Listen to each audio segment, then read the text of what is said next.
हमारे साथ देवेंद्र पराशर जुड़ गए हैं, हमारे पॉलिटिकल एडिटर हैं इंडिया टीवी के। देवेंद्र, हम समझना चाहेंगे कि आखिरकार कोशिश हुई थी मनाने की अन्नामलाई को, लेकिन फैसला उन्होंने लिया पार्टी छोड़ने का। बिल्कुल अमित, तो तकरीबन 7 सालों का एक तरह से तमिलनाडु बीजेपी का में फ्री हैंड वो चाह रहे थे, अपने एक तरह से कमांड चाह रहे थे कि अपने कार्यक्रम, अपनी यात्रा, जो कुछ भी उनको करना वो अपने हिसाब से करें।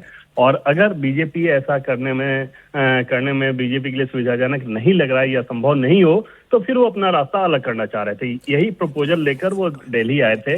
दिल्ली में बीजेपी के राष्ट्रीय संगठन महामंत्री बी एल संतोष, जिनके कहने पर वो बीजेपी आए थे। उसके अलावा बीजेपी के राष्ट्रीय अध्यक्ष नितिन नवीन, इन दोनों से मुलाकात हुई। फिर उसके बाद केंद्रीय गृह मंत्री अमित शाह से भी मुलाकात हुई। सोर्सेज का ये कहना है कि बीजेपी की तरफ से उन्हें ये कहा गया था कि आपको राष्ट्रीय टीम में जगह दी जाएगी और आपकी ऊर्जा का इस्तेमाल राष्ट्रीय टीम करेगी। लेकिन अन्नामलाई इस बात के लिए सहमत नहीं थे। उनको अपनी राजनीति प्रदेश में ही करनी थी और इस लिहाज से उन्होंने फिर उसके बाद आखिरकार वहां जाकर इस्तीफा दिया। और ये बात फोन पर उनको कम्युनिकेट किया गया। दिल्ली में जो अपना प्रस्ताव रख कर गए थे, बीजेपी ने उस प्रस्ताव पर विचार करके फिर फोन पर उनको बताया गया कि आपको राष्ट्रीय टीम में ही जगह दी जाएगी।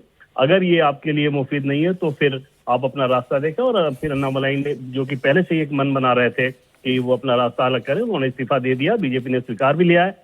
अगले 1 साल तक अन्नामलाई तमिलनाडु में अलग अलग कार्यक्रम वगैरह करके कोशिश ये करेंगे कि अपने साथ एक जन समर्थन जोड़ें और उसके बाद पार्टी बनाएं। और आज उसके बारे में वो डिटेल कार्यक्रम भी बता सकते हैं। लेकिन निश्चित तौर पर अन्नामलाई की अपनी जो राजनीति है, राजनीतिक महत्वाकांक्षा है, जिसके चलते वो बीजेपी में आए थे, उनको ऐसा लग रहा है कि अब अगर वो इस काम को नहीं करेंगे तो फिर बहुत देर हो जाएगी।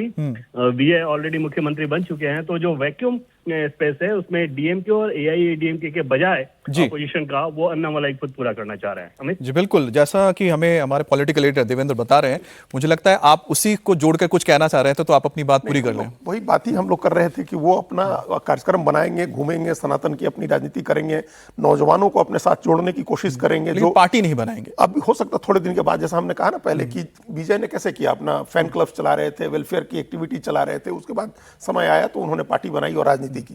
तो वो भी करेंगे अन्नामलाई अपनी महत्वाकांक्षा, जैसा अभी देवेंद्र जी ने कहा कि उनकी महत्वाकांक्षा है और वो इस बात का अफसोस कर रहे होंगे कि जो फायदा वो ले सकते थे वो विजय को चला गया, डिले हुआ है। तो अब अभी भी उनको लग रहा है, और बीजेपी की दुविधा ये समझिए ना कि अभी डीएमके से भी उसको मदद मिलने की उम्मीद है। उसके 22 लोकसभा के एमपी और 8 राज्यसभा के एमपी वो भी मदद करने वाले हैं। अन्ना डीएमके से अलायंस है ही अपने पास उनका, इन लोगों का।